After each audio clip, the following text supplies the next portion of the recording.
Men hozir Zuhriddin aka bilan Anor opamning yonlariga o'tib, assalomu alaykum, xayrli tong. Rahmat, Hormaylar, tolmaylar.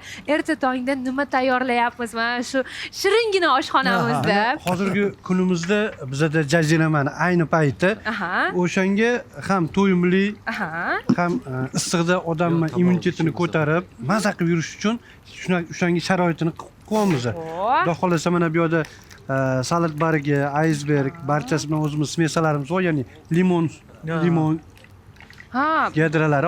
Hali bu tayyor emas. Hali tayyor emas. Yo'q, Aha. hali jarayonda. Hop. Xudo xolasa efir so'ngigacha tayyorlab beramiz. Tayyor Bir bo'ladi. tatib ko'rasiz. Bu antiqa maza. Ha. Bu yerda xrustashi baqlajon bu oddiy xrustash emas bu. Har doimgidek hamma yo'lda bor. Qanaqa?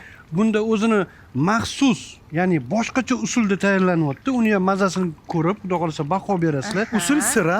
Da, bu sir. Demak, Qarsildoq baqlajonlari sirli bo'ladi-da. Da, salatimizdan perskiy bo'ladi. Ya'ni Shaftolisi bormi? da, shaftolisi bo'ladi, yagidasi bo'ladi. Nu, o'zgacha-da bu, ya'ni har doimgidek aytib o'tganimdek, birinchi milliyda, keyin boshqalarda. O,